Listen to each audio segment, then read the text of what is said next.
Salam, salam hormatly yurtdaşlar. Bugün 11 fevral 2026 ýyl. Bugün men sizin öňüňizde bir şatlykly habar bilen ýa hoş habar bilen çykyş etmekçi bolýan. Şoň üçin ýöreteni bugün geýnümi ýetgetdim sebäp diňe men şunlar Guruji Mejlisi üçin bizim Milli Halasyz Komitetimiň agzalary üçin halkymyz üçin bir şatlykly habar bor diýip pikir edýän. Ýöne şu esasy gurrunga gelmezden owal biraz men daşgyrak gurrundan başlaýyn.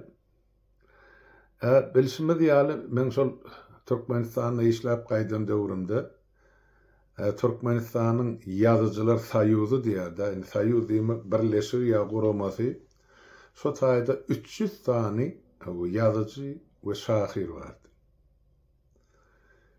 SSR ýykylandan soň şol 300 tane şahyryň içine şu ikeliň bilen şu çoğdamlap tutanda da 5 tane adam galmady. Şu halkyň derdini ýa-da agysyny aglaýan. Olan bir ana Bappa Göklüm ol neresine ol maşina kaktyryp öldürdiler. Ýene birine şahyr Şirali Nurmuradov onu türme bastılar, türmeden soň bolsa da başyna çykyp belli ortaýa çykdy. Şo taýdan soňra Şweçiýa geldi. Netijede de 2016 ýylda Şweçiýada amanadan tapşyryp dünýäden täzeledi. Emma şo ýurdun içinden galan şu ýanky 300 tane agzaly guramadan men bir bilýänim bar bilenjesini sanlyga ýazanmaya yorganyň aşagyna ýazyp goýan bir ýaşly ýazyjymyz bardy.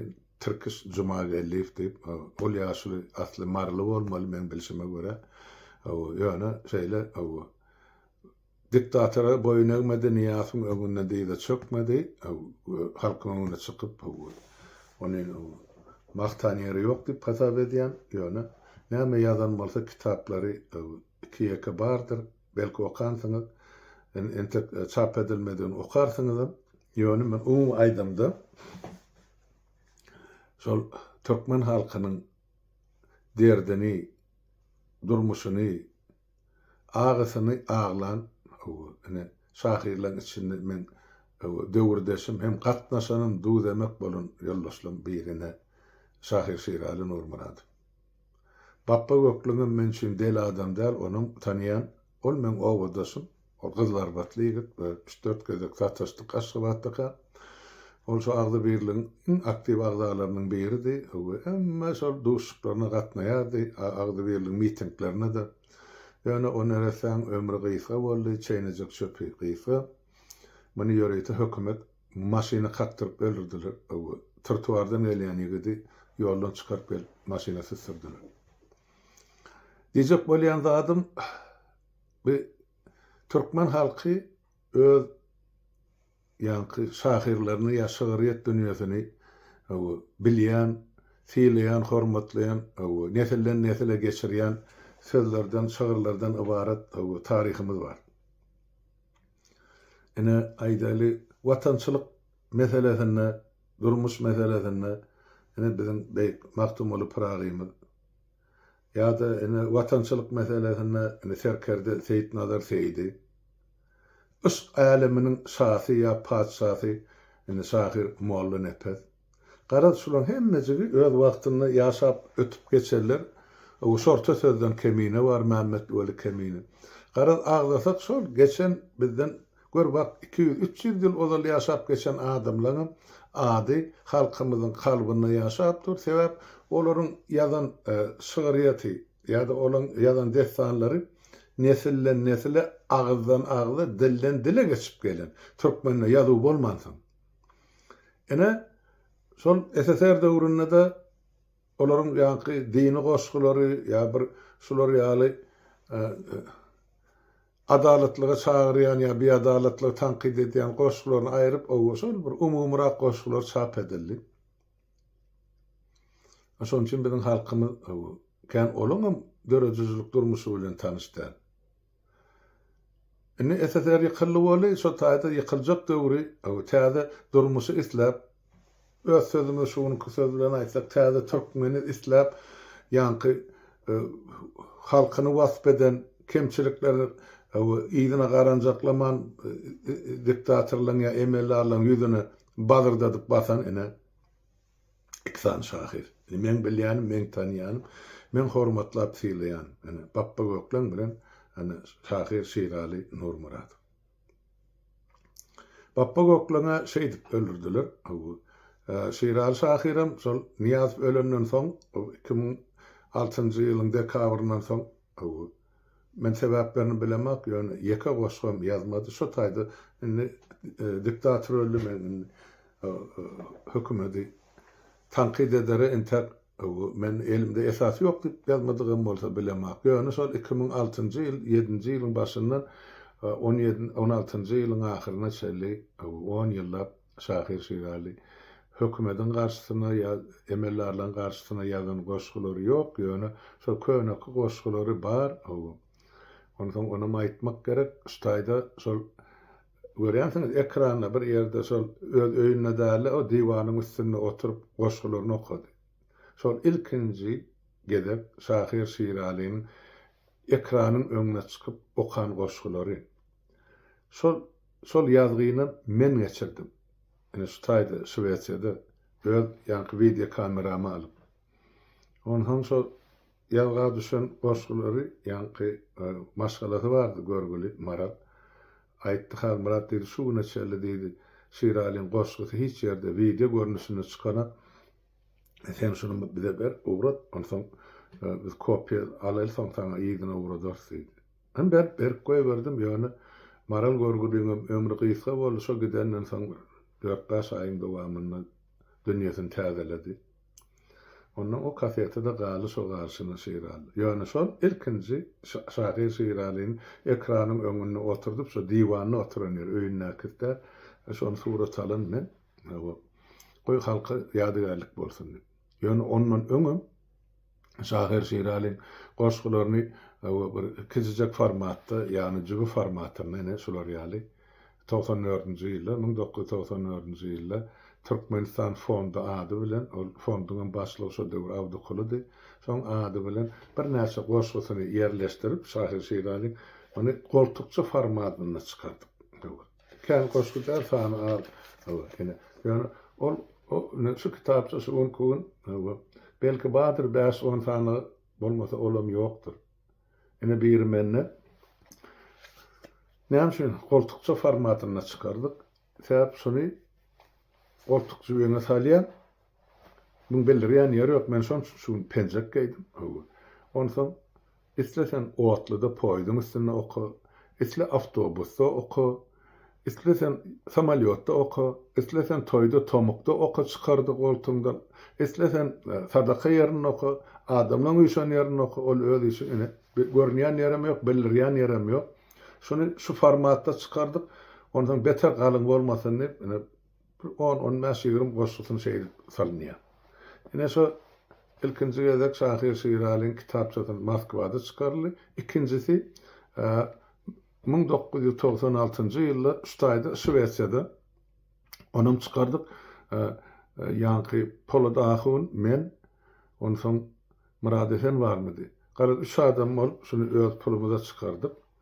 Ýöne ol kitapça men elimde ýok, şuma sebäp şu pazar boldy ýanly diýemde şu arhiwle bilen ýanyp giden bolmaly. Ýöne Polat Ahun'a bar bolsa bir egzempläri men ondan haýyş eder, ondan şonu alyp getirip ýerde geçdese de görkezler. Ondan ýene de şol 1996-njy ýylda Özbekleriň ýa Özbek dogurlamynyň ýa Özbek gomşularymyzyň ady belli şahiri bardy. Ady Yadgor Abid familiýasy. Abid formaly ýöne Yadgor Abid o zatlaryny aýyrdyk şo döwür. Şiral Nurmurad men Halmurat Söýün o harpy ýok. Bir de Yadgor Abid ýa Polat Ahun ol Ahunowdy. Emma ýanky Özbegistanyň Birlik partiýasynyň şol döwür birinji orunmasary häzir başlygy. Olar Şweýçede ýaşaýar 95-nji ýyldan bäri.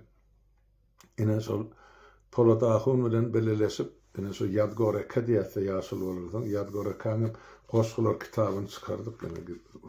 Doşuny ýöne bir Şiralinkinden kän galyň sebäp goşgu sany 3 da bar. O jüwüne salanda käýer pök göründü. Ýöne bilen jüw formatyny. Ene şu kitab redaktory men. Ene şunam çykaryp 96-njy ýylda Özbekistana ýaýratdym. Indi ondan märem ene alayık 30 ýyl geçipdir. 26-njy ýyl şu mahal. Indi meselem aýdýar şol 2006-njy ýylda Niyaz ölýänçe o bar şahyrlarla ýarşyp bileleşip ýa dinlenişip aýdylýan goşgular bardy, aýdymlar bardy. Ene Bappa Göklen gaty ýeti goşgular bar. Ondan Şahir Şirali ürçetip okulya dinlenýär kafetada sesi bardy. Ýöne 2007-nji ýyl başlarynda bol Niyaz ölenden soň şu zatlaryň hemmesi galdy. Ozal şol 2007-nji ýyla çelli Azatlyk radiosy, onu maýdaýyn, şu Azatlyk radiosyň türkmen gollugy Şahir Şiraliň goşgularyny hepde 2 ýa 3 gezek bererdi. Şol öňkü goşgular. Ýöne her hepde bir goşguny okuýa ýa 2 goşguny ondan soňra 5 saý ugradyp durlar, olar aňyrdan kömek diýip. Şeýdip bir halkymyzda Şahir Şiraliň dörejiligi ýetirilip durdy. Ýöne Niyazdan soňra ýa ölenden soňra şu goşgularam Şahir Şiraliň özüm çykyş etmesi galy Azatlyk radiosyna. Men sebäplerini bugünkü aýdyp biljekkä ýa dogry göz ýetirýän çämem diýip biljekkä ýöne şoň çykyş etmezligi üçin goşadyrnak üçin aňa hökümete ýaranjaňlyk edip iş bitiren haramzadalar bar. Wagty geler ýurda baramyzda ene hemme zadyň üstçylar. Ýöne şuň kun diýjek bolýan zadym 2007-nji ýylyň başyndan başlap täşüwüne çelli türkmen edebiýatyny ýa şygyryýat dünýäsini şol hökümetiň edip oturan jenaýatyny tanqidlap ýa halkymyzyň çekip oturan derdini ýa göz gyny ýagdaýyny şular ýaly gynanmaklyk bilen kabul edip şonuň setirlere geçirip halka hödürlen şahir ýok, bolmady. Ol 2 özün men şahir ýa men ýazyjy diýip ol kitap ýa tonlap ay men 25 kitap ýazdym ýa 35 kitap ýazdym. Hemmesi bagyşlan bol itin götüne otaýda halkyň derdi agdalynak ýa halkyň derdine derman gözlenenak. Onu men ene tanqidçi hökmüni aýdýan edebiýatdan baş çykarýan adam hökmüni. Enne gel ahyr soňy bizim hem türkmen halkymyzyň maňlaýyndan gün dogdy diýelimi, ay dogdy diýelimi, ýagtylyk geldi diýelimi, ene garaşylman oturan ýerden meniň kärdeşim ýanky mezlis boýunça, gurucu mezlis boýunça, Milli Halat Etiş Komiteti boýunça kärdeşim Nurhan. Ene bu bir gömelge ýatan talant eken. Ýyllar boýy ýazyp zatlary bar, işleri bar, şygyrlary bar. Ondan bir kuştany maňa uğratdy. Hamra da şular bir gözden geçirip baka berýärkäňiz diýip. Oý gördüm, bol hayran galym. Dogrusyny aýdyn, sizin halkyň önüne gürläp otyn. Şeýle inçeden halkyň şu inçe damaryny tutmak diýilýärdi. Şu denanyň kalbynyň çıkarılan fetirler şol gana aglap dur. Karşılık bar şu beadalatlygy bolup duran jenaýaty Türkmenistanda. Bu hakykyny bizde türkmenlerde bir söz bar. Yani baydak ýany gelillemiz bar diýip. Ene şol şuň kun şöhret dünýäsinde 2 sany baydak bar bolsa, oňun bir denanyňky bolsa, ene şol baydak şuň kun men Nurhanymky diýip hasap edýän. Eger menki ýalňyş bolsa, ýurtdaşlar okan, görün, tanışyn, baka berersiniz. Diýjek bolýan zadym şuň ene meniň elimde Nurhanymyň ilkinji şöhret dünýäsyny äden ilkinji ädiminiň ýemesi kitapçasy ýa ýygyny goşgular diýip aýdyn. Teredin ünswer teredin ene şol bir takyryň üstüne bir ana ýetim toklaýaly bolup duran, ýabyýalyk bolup duran türkmeniň gadymy ahal-teki atydyr. Daş töweregi takyr suwam ýok, zadam ýok. Emma bir bölejik suwun içinde şol türkmeniň ozal şular ýaly nähil mertebeti bar bolanmalsa, nähil derejesi bolanmalsa, nähil arnamasy bolanmalsa, hana şol atdyr ene beýlesine öwreň ene şeýle bolmaly biziň döwletimiz, biziň milletimiz, biziň bedewlemiz. Halkymyň medresi bedewi ýalyny ýer peşap durmaly gök ýaşyl sonarlygyň içinde. Emma şuň kun ene biziň durmuşymyz. Awa ene adam, kitabyň adam türkmeniň ters täleği. Ene şuny bir näçe goşgusyny ene ýeňsesinde de ýazylydyr.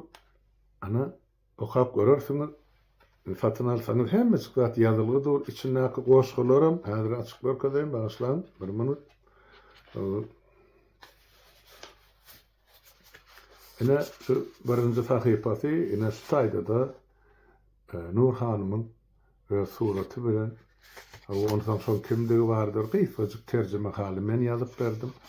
Şu kitabyňym redaktor men çapy taýýarlanam ýene-de biziň mezgit agzamyz bar.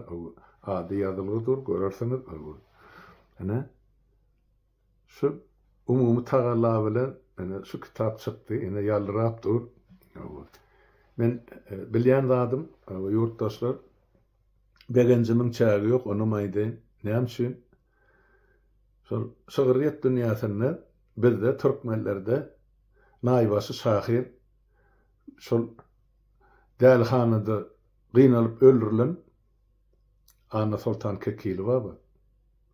Ene şu Anna Sultan soňra ene ilkinji Venan şahirimiz men hasap edýän ene dol ady oğul Nur familiýasy çaryba ýöne bil şunu Nur hanym diýip tutýar adyny. Meclise şuňal karar kabul etdik. Venanlamyň adyny hanym diýip goşmasy hormat bilen da aýdylmaly.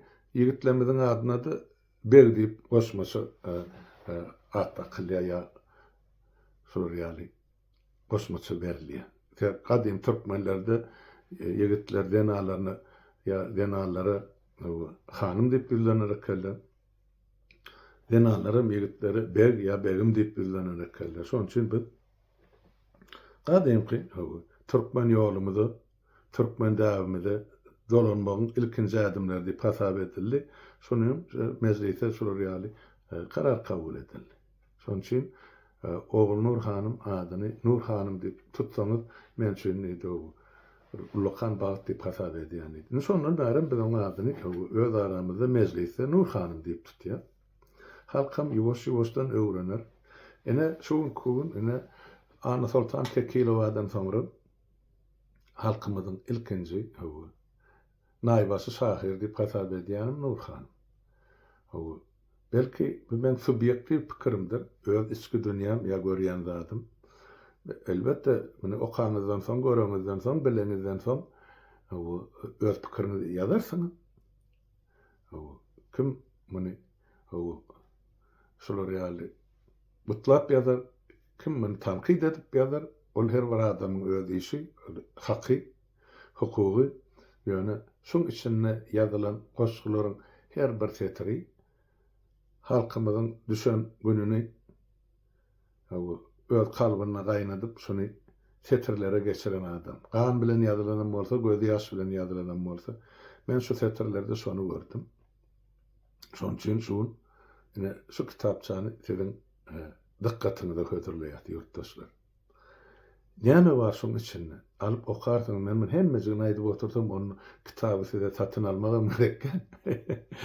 Diýjek bolýan adam şunu alyp okap her biriňiz şunu öz kelläňizden, kalbyňyza salyp içiňizde şoňa üns berip öz pikirinizi dörer ýaly. şu goşgular şu kitaba girdiler. Nur Hanım'ın yine de çap edilmedik goşgulary bar. Olaram elbette çapdan çıkar. Ben bugün erte diýip aýtman çıkan wagty men de onun habaryny ýetirerim. Indi kitap barada aýtdym. Egzemplar sany 1000 sany şu mahal çıkarlany şoň. Men öýümde 10 sany bar galynym. Adamlar ondan näşden eýem haýş edip durlar. Muny niýeten we nädip satyn alyp bolar. Men ýigitlerden haýş ederim. Şo taýda telefon goýular. Şo telefonu jaň edip, şo taýdan onsoň sede şu kitap ugradyryp bilner. Türkiýanyň içine gaty ansat ugratmak sebäp biziň ýurdun daşyna ýerleşen ýurtdaşlarymyň köpüsi Türkiýede. Beýleki döwletlerim görür, barlar ýöne beýleki döwletlere ugradylmaly bolsa, soň posta harajady bar ýa kargo diýeniz. Ene onun tölebi var, ýöne kän bolmaz, sebäp ýoka kitapça görnüşinde çıkarılan bir kitap, iki kitabın agramy ýok. Ýani 300-500 sahypalyk bir näçe kilelik kitapda. Muny biz ýöreýte, näme üçin şunu ýoka we şolary ýaly formatda edildi diýär. Seredin, men elimde şu kitapça dur. Häzir seredin. Ene jüýümden, ene goltuk jüýümden ýene bir çykdy şu kitapça. Ene görýärmi? Goltuk jüýe salýan, şunu gezip bilen hiç kim gören adam, bilen adam. Sen o goltuklar tom kitap derler. Goltuk jüýünde dur. Baran ýerinde islan wagtyň oturup şunu açyp okap bolýar.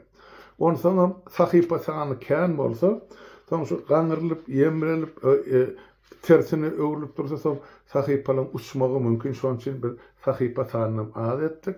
Galyňam däl, sebäp ene ýazgora kankyny galyňrak edip çykardyk boly, soňra ol aňyrda okan adamlar aýdýar, ene de açylyp dur arasy okandy, soňra sepasylýamy, kileý çykýamy. Şolary ýaly ýagdaý bolup bilýär. Emma bu ýokarak edip alındy. Şoň üçin bir şu an elimizdäki goşgulary iki bölüp, şolary ýaly goltukça formatda çykdy. Ene şoň üçin şunu satyn aljak bolsaň telefon goýular, şo tat jaň edip alyp bilersiň. Ştaýda ýene bir zady ýatlatmak üçin ýurtdaşlar.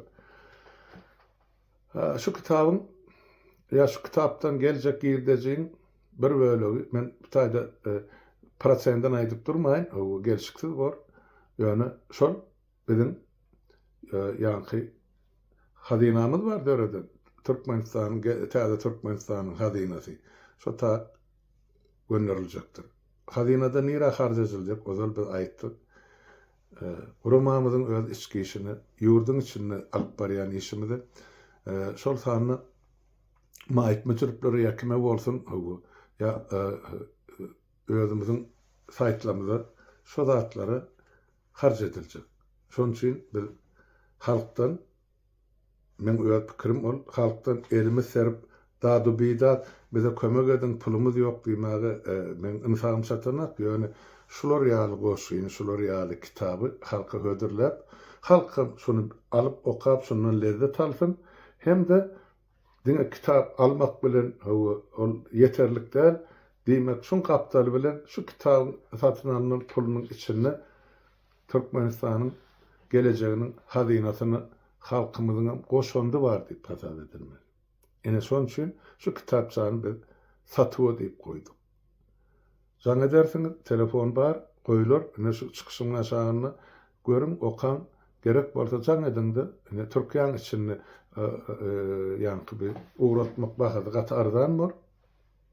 Emma daşary ýurtlary Orsiýadamy, Ukrainamy, bilemek Ýewropa döwletleriniň haýsyna Türkmenistanyň hökümeti satyn aljagam diýse biz olary ýöreýte çykaryp ugradyl, goý okasyn tanışdyrlar. Bilseler Nur Hanymyň kimdigini, Türkmenni baýdak ýaly gyýyllemiň bardygyny. Ene ýurtdaşlar, okan görüň, tanışyň, öz pikirlerinizi, ene şu men çykyşyma şahany ýazyp bilersiň, öz başlygym ýazyp bilersiň. Teredin. Men ýene de bir maral taýdan begenýän tarapman bar. Täp sol mar topragyndan akdy dogur gara da diýdi. Ejem pagir diýerdi, bir domuzdan agam dogar garady diýip. O ene şol toprakdan o ene Nuriska ýaly gitlemez bardy. Men Türkeşemden adam tutýar. O ýöne haramzadadan bar eken ana. Bara ol saçyny hüzürdip ene kısan tetir bat berip soňra ýygyny bir hil baty öçürip duran o. Gözel şagyly bar. Ya aman gözel şagyly bar. Ya da a şagyly bar. Näde tutsaňyz şol ene şol mar toprağymyň halkynyň ýüzüni ýere salan. Deňle gözel esdiýän bolsaň ene sana hal muratdan jogap şu.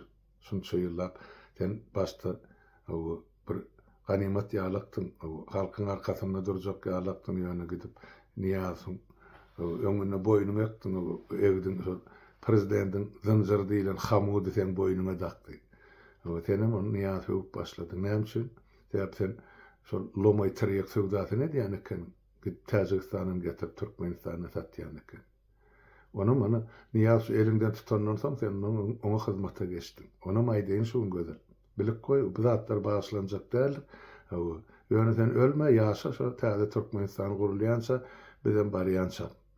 O ine sen garşyňa ýylly ýalyk bolup Nur Hanım çykdy öz goşgulary bilen. Men şonçyn aýdýan, geçen 45-50 ýylyň dowamyny ine denan şahirlerden ilkinji bolup şu jemgyýetimizde bar hem ähli kynçylygy dile getirip onuň şu iňçi çeperçilik söz bilen halka şöhret görnüşüne ýetirini ýurtdaşymyz, kardeşimiz onu çarýar. Enne ýene ustada bir aýtmaly zat bar ýurtdaşlar. Nur Hanymyň bir topar goşgusyny eýän o ýanky sesli şertde labadly okap internetde goýulan goşgulary bar bir näçedi.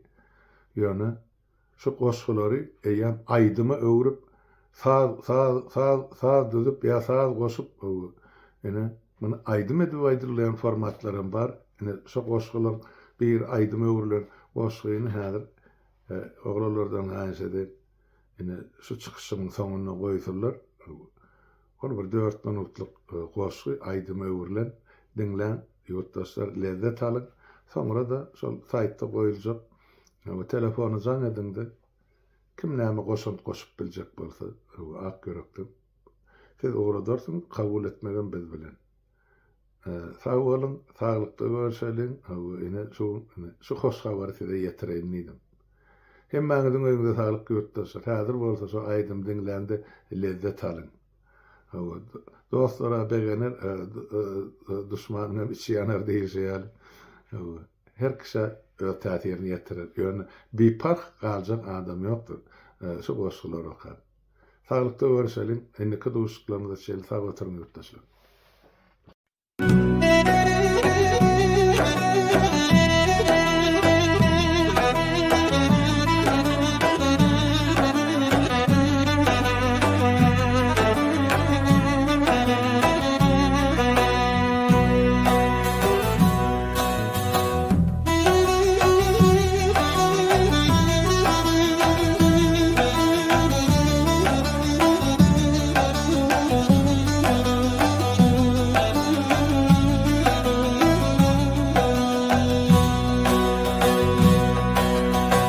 Hakikatten kaçan arasayla biçen meslikten pul seçenin vicdanına asiçayın. Halkı aldap giren yalan devlet kuran sakovlaşıp duranın diline bir sıçayın.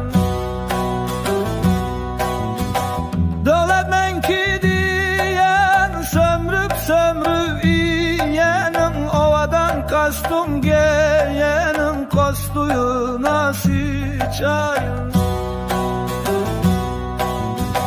Göğe maruyla yerde çünü yalan yurdu aldı ilenine sıçayın.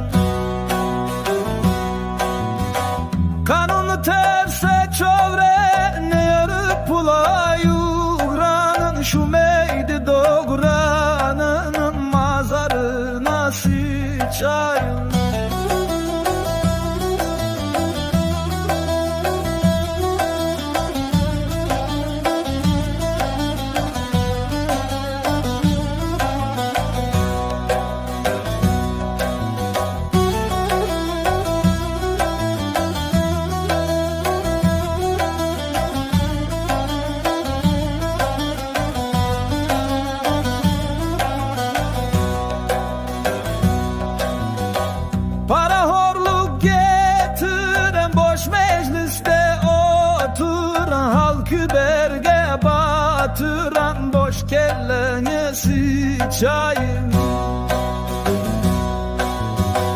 Dünya yüzün güldüren, saza kelle aldıran, o gurluk sazı çaldıran gitarana sıçayım. Yalan sözden kandıran, haram pula saldıran, kaşan köşkler kaldıran köşkünüze sıçayım. Hakikatı pozan, kalbarzanı yazan, pogonlu peli azanın pogonuna sıçayım. Ben sattıran barıga, yer ektiren garba, su vermedik darına, arçınına sıçayım. Vicdanını yuvudan, gürleyendir ovadan, ence çayı sovadan, aksakalına sıçayım. Ne kuran katın açan, hürperi gündera guçan, dinden sorsan gebden kaçan, hayın yüza sıçayım.